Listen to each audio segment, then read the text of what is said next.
এই মুহূর্তে যদি আপনি ক্লান্ত হয়ে থাকেন, যদি মনে হয় কতদিন কষ্ট করছেন কিন্তু কিছুই বদলাচ্ছে না, যদি রাতের বেলা একা শুয়ে মনের ভেতর একটাই প্রশ্ন ঘুরপাক খায়, আল্লাহ কি সত্যিই আমার কথা শুনছেন?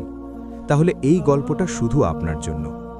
আজকে আমি আপনাদের সামনে এমন একটি ঘটনা তুলে ধরব যেটা হাজার বছর আগের, কিন্তু এর প্রতিটি কথা, প্রতিটি মুহূর্ত আজকের আপনার জীবনের সাথে এতটাই মিলে যাবে যে আপনি হয়তো নিজেকেই খুঁজে পাবেন এই গল্পের ভেতর। এটা একজন কাঠুরিয়ার গল্প, একজন ভাঙা মানুষের গল্প, এবং সবচেয়ে বড় কথা, এটা আল্লাহর সেই অসীম রহমতের গল্প যা কখনো শেষ হয় না। তাহলে চলুন হাজার বছর পেছনে ফিরে যাই। আজ থেকে হাজার হাজার বছর আগের কথা। মিশর, সেই রহস্যময় দেশ যার বুক চিরে বয়ে যায় নীল নদ, আর চারদিকে বিস্তৃত মরুভূমি যেন আকাশ ছুঁতে চায়।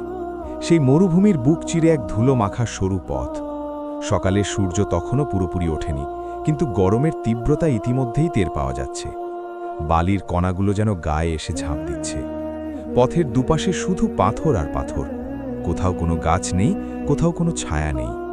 সেই পথ ধরে একা হেঁটে চলেছেন এক মানুষ, কিন্তু না, তিনি সাধারণ মানুষ নন, তিনি আল্লাহর মনোনীত নবী। তিনি সেই মহান ব্যক্তিত্ব যার হাতের লাঠি সমুদ্রকে দ্বিখণ্ডিত করেছিল, যার দোয়ায় আকাশ থেকে খাবার বর্ষিত হয়েছিল, যাকে আল্লাহ তাআলা সরাসরি কালিমুল্লাহ অর্থাৎ আল্লাহর কথোপকথনকারী উপাধিতে ভূষিত করেছেন। হজরত মুসা আলাইহিসসালাম। তার গন্তব্য তুর পাহাড়, সেই পবিত্র ভূমি যেখানে গিয়ে আল্লাহ তাআলা তার সাথে সরাসরি কথা বলবেন। কোনো ফেরেশতার মাধ্যমে নয়, কোনো ওহির মাধ্যমে নয়, সরাসরি আল্লাহর কণ্ঠস্বর মুসা আলাইহিসসালামের কানে। এই মহাবিশ্বের সমস্ত কিছুর স্রষ্টা, লক্ষ কোটি ফেরেশতার রব, 7 আসমান এবং 7 জামিনের মালিক, সেই আল্লাহ তাআলা তার এক মনোনীত বান্দার সাথে কথা বলবেন। এই ভাবনায় মুসা আলাইহিসসালামের বুকের ভেতর এক অদ্ভুত অনুভূতি। কি সেই অনুভূতি? ভাষায় বলা যায় না, শুধু বলা যায় প্রতিটি পদক্ষেপ যেন তাকে একটু একটু করে আল্লাহর কাছাকাছি নিয়ে যাচ্ছে। কিন্তু সেই পথে হঠাৎ তার চোখ আটকে গেল।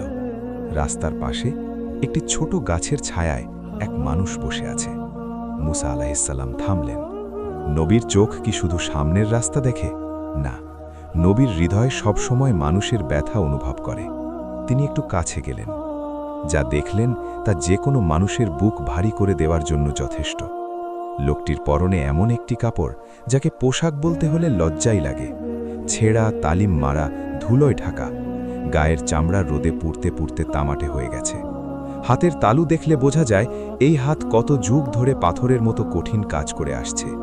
চামড়া ফেটে গেছে, জায়গায় জায়গায় শুকনো রক্তের দাগ।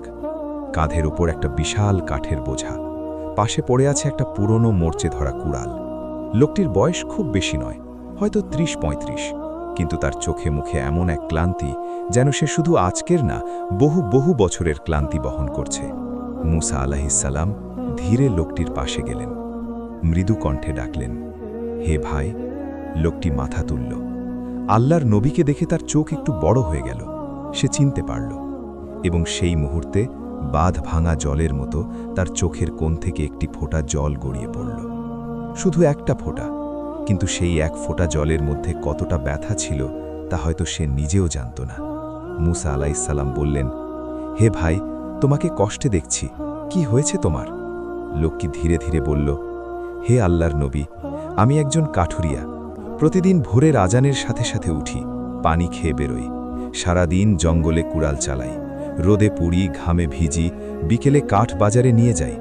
যা পাই তা দিয়ে সংসার চলে না। ঘরে ফিরে দেখি ছেলে মেয়েগুলো না খেয়ে আছে, স্ত্রী অসুস্থ, ওষুধ কেনার সামর্থ্য নেই, রাতে ঘুমাতে পারি না। ভাবি কি দোষ করেছি আমি, কেন এত কষ্ট? হে নবী, আমি কতবার রাতে কেঁদেছি একা একা, আল্লাহকে ডেকেছি, দোয়া করেছি, কিন্তু কিছু বদলায়নি। মনে হয় আল্লাহ হয়তো আমাকে ভুলে গেছেন। এই কথাগুলো শুনে মুসা আলাইহিসসালাম নিজেও চুপ হয়ে গেলেন।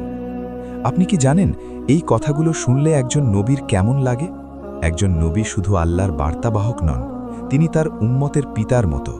তার সন্তানের কষ্ট দেখলে যেমন একজন বাবার বুকে আগুন জ্বলে, ঠিক তেমনভাবে সেই মুহূর্তে মুসা আলাইহিসসালামের বুকের মধ্যে কোথায় যেন একটা মোচড় দিয়ে উঠল। তিনি একটু থামলেন, তারপর বললেন, আমি আজ আল্লাহর সাথে কথা বলতে যাচ্ছি, তোমার কথা আমি তাকে বলবো। তিনি সর্বশ্রোতা, তিনি সর্বজ্ঞ, তিনি নিশ্চয়ই তোমার ব্যাপারে কিছু একটা বলবেন।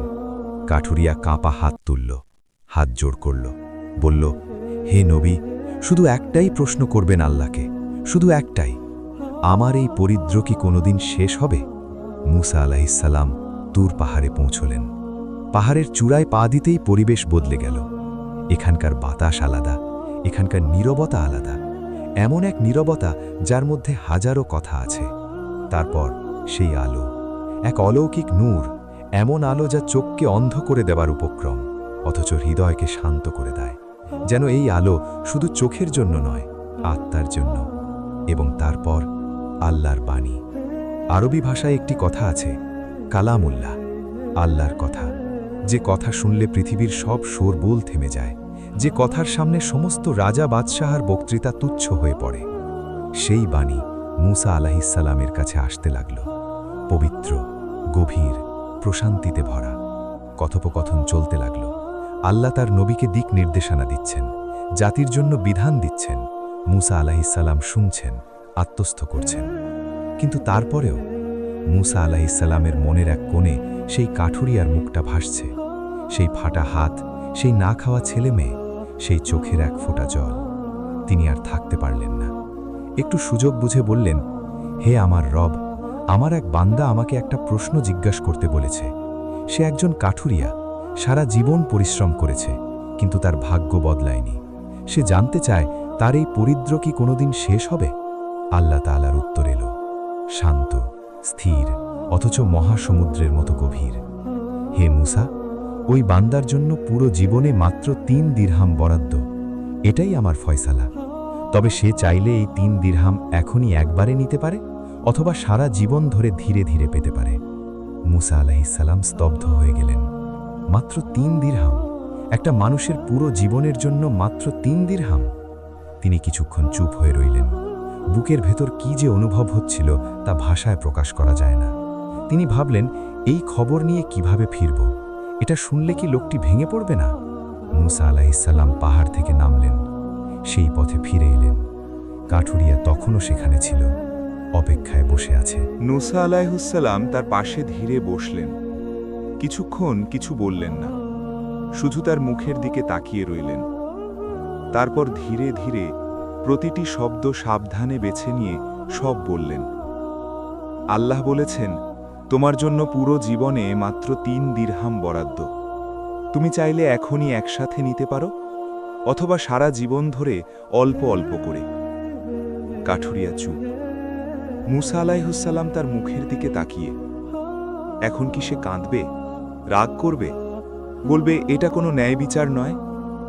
কিন্তু না, কাঠুরিয়া ধীরে মাথা তুলল। তার চোখে জল নেই, রাগ নেই, হতাশা নেই, বরং সেই চোখে এমন এক আলো যেন অনেক দিনের অন্ধকারে কেউ একটা মোমবাতি জ্বালিয়ে দিয়েছে। তার ঠোঁটের কোণে একটু হাসি, এবং সে বলল, হে আল্লাহর নবী, আমি ওই 3 দিরহাম একসাথেই পেতে চাই। মুসা আলাইহিসসালাম অবাক হয়ে বললেন, কিন্তু কেন?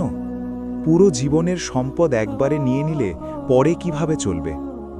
কাঠুরিয়া একটু থামল। তারপর এমন কথা বলল যা মুসা আলাইহিসসালামের বুকে গিয়ে একটা তীরের মতো বিঁধল। হে নবী, আমি বছরের পর বছর ভেবেছিলাম আল্লাহ হয়তো আমাকে ভুলে গেছেন। মনে হতো আমি এই দুনিয়ায় যেন কেউ না।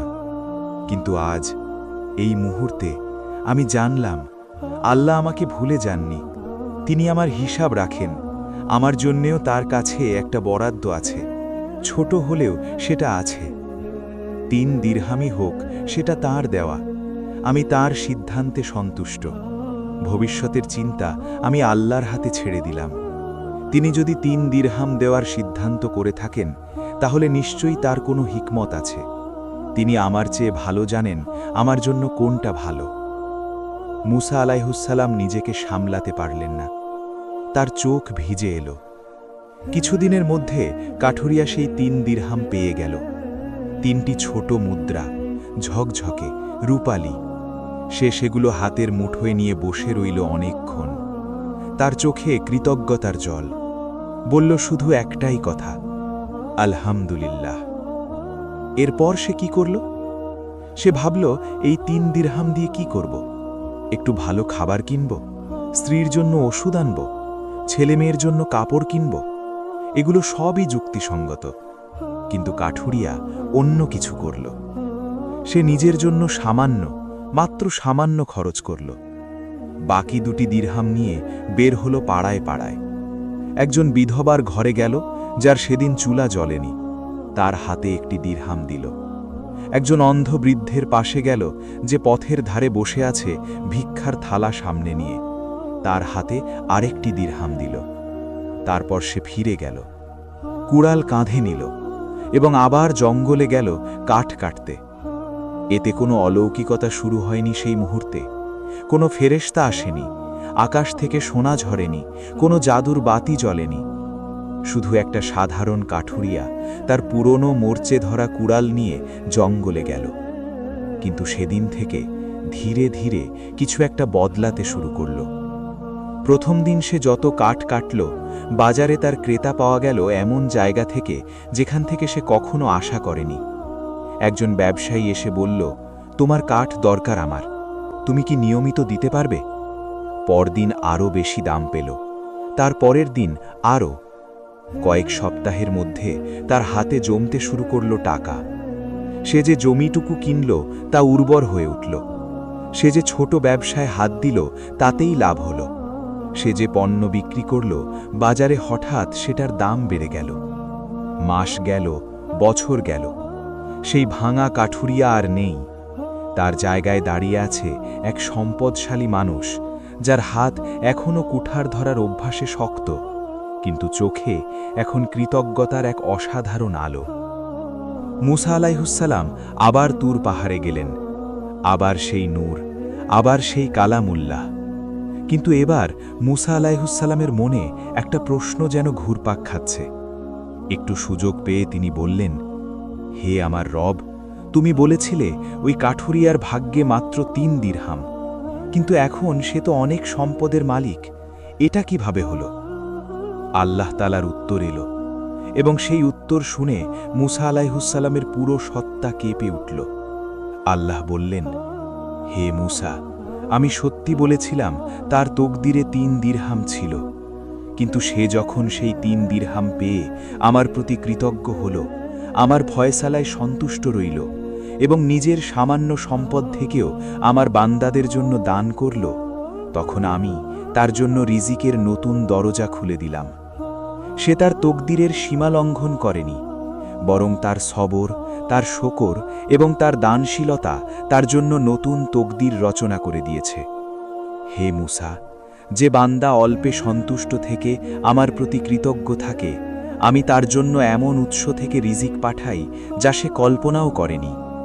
আর যে বান্দা আমার দেওয়া সামান্যটুকু থেকেও আমার সৃষ্টির জন্য ব্যয় করে, তার জন্য আমার ভাণ্ডারের দরজা কখনো বন্ধ হয় না। সুবহানাল্লাহ। শুনলেন তো? আল্লাহ বলছেন না আমি তার তকদির বদলে দিয়েছি। আল্লাহ বলছেন তার নিজের সবর, শকর আর দান তার জন্য নতুন তকদির রচনা করেছে। এটাই সেই রহস্য, এটাই সেই মহাসত্য যা আমরা অনেকেই জানি না। এই গল্প শুধু একটা কাঠুরিয়ার গল্প নয়, এই গল্প আপনার গল্প, আমার গল্প। আমরা কতবার রাতের অন্ধকারে ভেবেছি, আল্লাহ কি আমাকে ভুলে গেছেন? আমার কপালে কি সুখ নেই? অন্যরা এগিয়ে যাচ্ছে, আমি কেন পিছিয়ে? কিন্তু এই গল্প আমাদের একটাই কথা বলছে, আল্লাহ কাউকে ভুলে যান না। তোমার জন্যেও তার কাছে একটা হিসাব আছে, একটা বরাদ্দ আছে। এখন প্রশ্ন হলো, তুমি সেই বরাদ্দে সন্তুষ্ট থাকতে পারবে? মনে রাখবেন, সবর মানে হতাশায় চুপ করে থাকা নয়। সবর মানে আল্লাহর উপর ভরসা রেখে কাজ চালিয়ে যাওয়া। শকর মানে শুধু মুখে আলহামদুলিল্লাহ বলা নয়। শকর মানে আল্লাহর দেওয়া সম্পদ, সময় এবং শক্তি তারই পথে ব্যয় করা। তাওয়াক্কুল মানে কাজ ছেড়ে বসে থাকা নয়। তাওয়াক্কুল মানে সর্বোচ্চ চেষ্টা করার পর ফলাফল আল্লাহর হাতে ছেড়ে দেওয়া। এই গল্পের একটি অংশ আজও বলা হয়নি। সেই দিন তুর পাহাড়ে মুসা আলাইহুসসালাম আরও একটি প্রশ্ন করেছিলেন, কাঠুরিয়ার ব্যাপারে নয়, নিজের ব্যাপারে, এবং আল্লাহর যে উত্তর এসেছিল সেটা শুনে মুসা আলাইহুসালাম পাহাড়ের চূড়ায় দীর্ঘক্ষণ সিজদায় পড়ে রইলেন, কাঁদতে কাঁদতে। সেই প্রশ্ন কি ছিল, আল্লাহর উত্তর কি ছিল, এবং সেই উত্তর কি আপনার জীবনকে বদলে দিতে পারে? জানতে চাইলে এখনই কমেন্টে লিখুন, হ্যাঁ, সেই গল্প চাই। আর এই ভিডিওটি যদি আপনার হৃদয়ে একটুও ছুঁয়ে গিয়ে থাকে, তাহলে আজই শেয়ার করুন আপনার সেই বন্ধু বা প্রিয়জনের সাথে, যে হয়তো এই মুহূর্তে কষ্টের মধ্যে আছে এবং ভাবছে, আল্লাহ কি আমাকে ভুলে গেছেন? তাকে মনে করিয়ে দিন, আল্লাহ কাউকে ভুলে যান না, কখনো না।